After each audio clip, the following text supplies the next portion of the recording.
Hello, good afternoon, everyone. I just got back from going up and checking on the chickens. Miss Mathis reached out to me and asked if I could go help with that. So I said, of course. And they're doing great. They were so excited to see me. We're so happy to get treats from me. That was pretty fun. The weather's really beautiful today, so get outside as much as you can. I am wondering, how are you guys staying busy? Sophie just got a new snail named Stella. I think its name is Stella Jimmy John, actually, which kind of made me giggle. Andy just sent me a video of a speech he wrote. And Anna, I don't know if you saw this, but Netflix just came out with the next season of Nailed It, streaming right now. So if you guys want to check that out, we know Anna will be checking in with Nailed It, I'm sure. So let's get right into our shout outs. Yesterday I pulled out Gretchen, Will B. Will B lives so close to me, you guys. And then Lila. I'm hoping to walk by Will B's house at some point with my dog so he can see him. Okay, so we're going to get into the shout outs. Let me make my screen a little smaller so I can read them. All right. And I am only going to be reading the ones I got in time. If you're sending them to me a little late, that's fine. I will read them tomorrow. All right, so Gretchen, these are for you. So listen up and take it all in. We really miss you. And I haven't heard from you, or I haven't talked to you in a while, so I want to hopefully get a phone call in with you soon. So Maya Ojenard said she really misses playing basketball with you. Neri says you are loyal, friendly, and courteous. Miss Jaber texted me this little message about you. She said, I'm sure you're having a blast with all of your putty and slime at home. She misses your sweet smile and your sense of humor. Abby said that you're one of her best friends, and she's really glad to keep in touch with you on Messenger Kids. Gigi says, I miss you because you're so helpful to me and a good friend, and Wilby loves that you're always kind to him. Gretchen, sending you good vibes, and we hope you're doing well. All right, the next ones are for Will Benders. Okay, listen up, Will. These are for you. We miss you tons. All right, Cam said he thinks that you're super funny. Maya Ojenard says, thanks for being such a fun shoulder partner. Neri says, you're easygoing, you're smart, and you're courteous. Miss Jaber said that she loves seeing the pictures of you and your dog on our email the other day that your mom shared. I hope you're having fun at home and enjoying this extra time. Abby said, you're really nice and super funny. Gigi said she misses you because you always are a good friend on Roblox and at school, which is very important. Miss you, Will. Sending you all the good vibes. All right, these are for Lila. Lila, listen up. Soak this all in. Maya Ojenard says she really misses you. You're a great friend, and she hopes that you're finding lots of ways to use your amazing ninja warrior skills at home. Abby says, I like how you're positive, patient, and really friendly.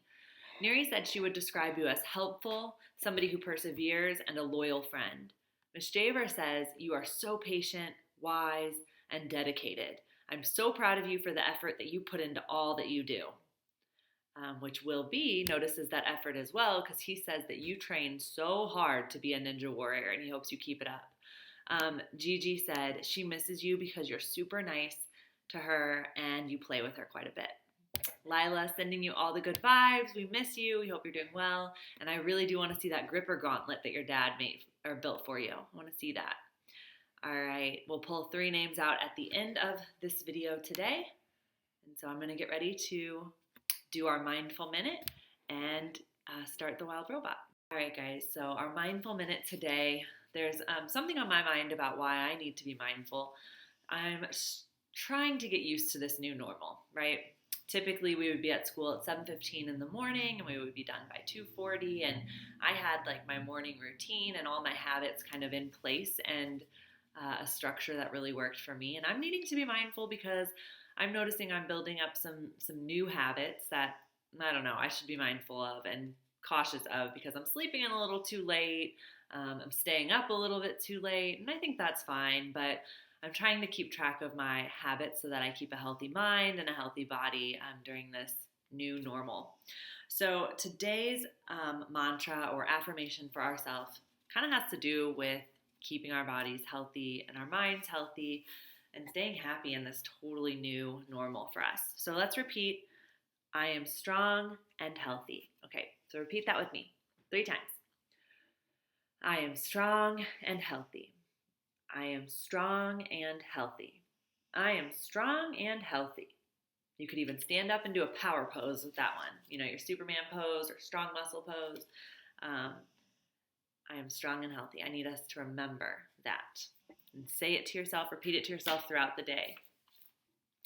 All right, so on the wild robot, guys, we were just at the part where Roz went and spoke with Loudwing about how to take care of Brightbill, right? She just named the little gosling Brightbill. Loudwing is kind of opinionated and outspoken about what she believes Roz should do and if Roz is really capable of being a mom to Brightbill. And Loudwing said you're going to need a big house or a big shelter right near the pond so that Brightbill can swim around with the other geese. So they have decided to go talk to the beavers. So chapter 29 is titled The Beavers. You can see the beavers swimming in here. Also, if you hear some loud snoring while I'm reading, there is a sleepy pup right here next to me. I'll give you some Lulu cam as I start this chapter called The Beavers. The Beavers. Every day, the beavers swam along their dam, inspecting and repairing it. The wall of wood and mud allowed only a trickle of water to pass through, and it had turned a narrow stream into the wide pond that many animals now called home.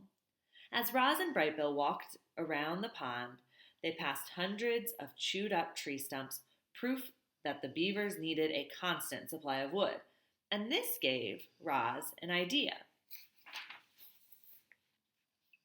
The robot swung her flattened hand, and the sounds of chopping wood echoed across the water.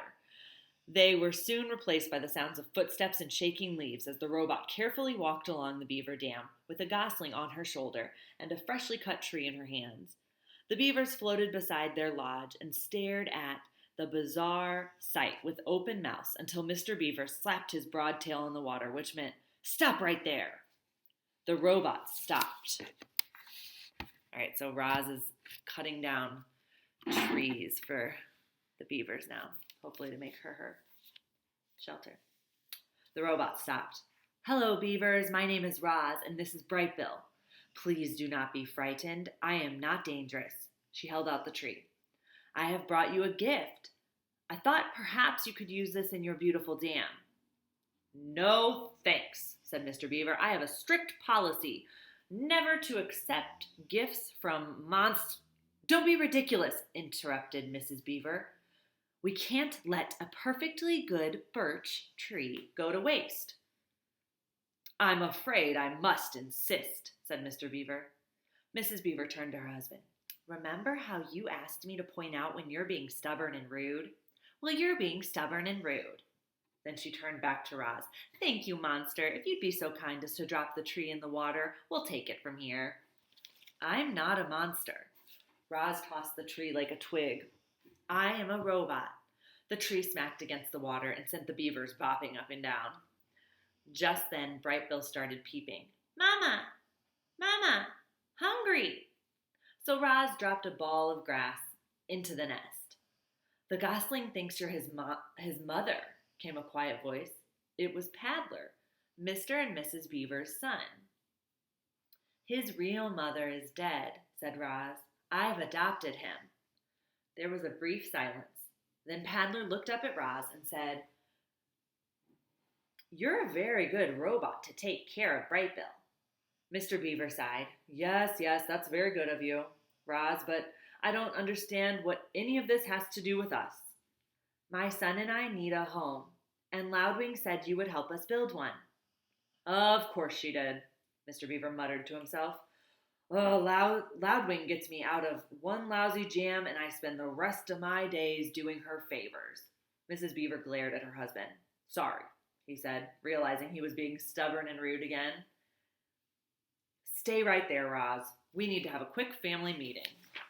The 3 beavers slipped under the water, and a moment later their muffled voices could be heard inside the lodge. The robot stood on the dam and patiently waited with her son. "Mama! Mama!" Yes, Bright Bill, I am trying to act like a good mother. A ripple and Mr. Beaver's head appeared above the water. If you bring us 4 more trees, good healthy trees, maybe I'll have time to help you in the gosling. That is wonderful, said the robot. We will be right back. Chapter 30. The Nest. I've built my fair share of lodges over the years. Mr. Beaver stood at the water's edge, but I can't say I've ever built one for a robot and a gosling. So just what exactly do you need? We need a lodge big enough for us both, said Roz. It should be comfortable and safe, and it should be near the pond. How long do you plan on living in this lodge? I do not know. Then we'd better make sure it's strong and sturdy. Mr. Beaver stroked his whiskers as he thought. Do you plan on having friends over? The missus loves to entertain guests. I do not have any friends. No friends? Well, you seem pretty likable for a robot. But if you want my advice, you should grow yourself a garden. Your neighbors won't be able to resist fresh herbs and berries and flowers. Just you wait and see. So we'll make sure there's a place for a garden, and we'll give your lodge some extra space for all the friends you'll be hosting. The beaver winked. We also need to find a way to keep your lodge comfortable when it's cold outside. Our lodge is heated by our own bodies, but I think we'll have to find another way to heat yours. The beaver and the robot thought about heat for a while, and the first thing that came to Roz's mind was the sun. But then she remembered the hot sparks she had felt while sliding down the mountain peak. I could heat our lodge with fire, she said. Mr. Beaver blinked his little eyes. I will need to experiment, Roz continued, but I think there is a way. You go right ahead, Roz, said the beaver, but would you try not to burn down the entire forest? Do not worry, I will be careful. Let's move on, Mr. Beaver sighed. The next order of business is to find a site for your lodge. That meadow across the water would be perfect, but the hares will have a fit if we try to build there. I think we should clear out some trees and build right in the forest, and I know just the place. The beaver took them along the water and up to the dense section of forest that jutted into the pond. It needs some work, said Mr. Beaver, trudging through the thick weeds, but this ought to do the job. Yeah, this ought to do the job, said Roz in her friendliest voice. Job, said Bright Bill. Mr. Beaver was incredibly skilled at taking down trees, but even he couldn't keep up with Roz's powerful chopping hands, so he let the robot do the hard work. He pointed out the trees and shrubs that needed to go, and Roz started hacking away. By sunset, they were standing in a newly cleared site, and they had more than enough wood to build the lodge. You did some fine work today, Roz, Mr. Beaver yawned. I'll return in the morning, and we'll pick up right where we left off. What would you like me to do? Said the robot. That was probably the wrong voice for the robot. What would you like me to do? Said the robot. Tonight? So you feel like working, do you? Very good. Well, you can start by digging out these tree stumps, and you can collect all those large, flat stones over there, and you can smooth down this patch of dirt so we have a level place to build. That should keep you busy. The next morning, Mr. Beaver returned to find that Roz had been very busy indeed. All the tree stumps had been dug up and their holes filled in with dirt. 20 large stones had been stacked, and the ground was now perfectly level. But what most astonished Mr. Beaver was that Roz and Bright Bill were huddled around a small, crackling campfire. Mr. Beaver moved his lips, but no words came out. Bright Bill was cold last night, said Roz, so I taught myself how to make a fire. But how? I discovered that when I strike these 2 stones together, they create sparks like this. I directed sparks onto dry leaves and wood until they ignited. Once I had a fire, it was easy to keep it going, and if I need to put it out, I can just add water. Mr. Beaver sat and warmed his paws. I've never seen fire in such a neat little bundle. He stared onto the flames. I've only seen it blazing through the forest, burning everything in its path. This is marvelous. He took another minute to enjoy the warmth. Then he and the robot got back to work. Mr. Beaver asked Roz to dig a trench here, to place large stones there, to arrange logs this way, to smear mud that way. Birds and squirrels perched in the trees and watched the new lodge take shape. It resembled the Beaver Lodge, but it was larger, a great dome of wood and mud and leaves. A simple opening in the wall served as the entrance, and the door was nothing more than a heavy stone that the robot could slide out of the way. There is their house. Inside the lodge was one big round room. The arched ceiling was high enough that Roz could stand upright. A fire pit was set into the center of the floor, and a mesh of thin branches above acted as a vent. Long stones lined the interior walls like benches and were covered with thick cushions of moss. There was even a hole for storing food and water for Brightbill. "You've got yourself a beautiful pond view property," said Mr. Beaver. "What are you going to name it?" "I do not understand." "Why, a beautiful lodge like this deserves a name. We call our lodge Streamcatcher." The robot's computer brain didn't take long. "The lodge is for Brightbill. Brightbill is a bird. Birds live in nests. Could we call this lodge the Nest?" "Huzzah!" squeaked the beaver. "The Nest is a fine name for your lodge." "Nest! Nest!" laughed Brightbill. They stood outside the nest and admired their handiwork until Mr. Beaver's belly began to grumble. That sound means it's time for me to get to dinner." "Thank you very much for your help," said Roz. "We could not have done this without you." "You're quite welcome," said Mr. Beaver, smiling. "For your garden, you'll want to speak with Tawny, the doe who lives over the hill. She'll know just what to do. And now, if you'll excuse me, I have to hurry home before Paddler eats all the best leaves. Enjoy your first night in the nest." Chapter 31, The First Night. The stars were out. A fire was crackling in the fire pit. Roz and Brightbill were settling into their first night in their new home. "This lodge is where we will live from now on." The robot plucked her son from his little woven nest and placed him on the floor. "I hope you like it." The gosling did like it. He liked that it was big and warm and peaceful, and he liked knowing that the forest and the pond were just outside. He waddled around, peeping to himself and exploring every little corner of the lodge until it was time for bed. His mother carefully laid him on a soft cushion of moss, but he didn't want to sleep there, so she put him back in his little nest. But he didn't want to sleep there either. Brightbill looked up and said, "Mama, sit." Roz sat down. Then he said, "Mama, hold." Roz held him.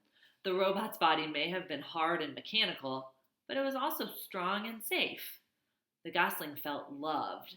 His eyes slowly winked closed, and he spent the whole night quietly sleeping in his mother's arms.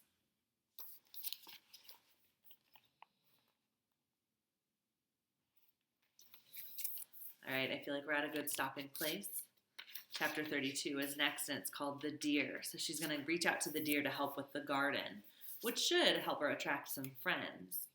It's interesting as we go along, Roz is starting to learn how to be friendly.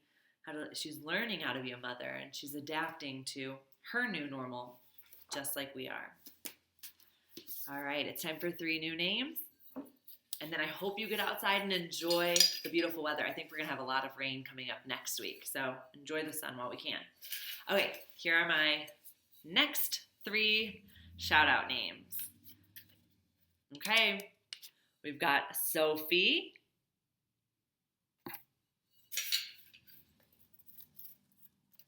Oops, I put those back in there and they shouldn't have been in there. All right. Okay, we've got Gigi. Okay, Sophie and Gigi. Let's do one more. And Austin. Sophie, Gigi, and Austin. So get your shout-outs into me. Remember, if you didn't get me shout-outs for Gretchen, Lila, Will Be, then you can still do that. I'm taking all the shout-outs, and I will get them to everybody as soon as I can. And I will talk to you all soon. Have a great, what day is it? Wednesday? Yeah, have a great Wednesday. Lulu, say bye. Say bye. Bye. Can you wave? Bye. Okay, she's getting annoyed.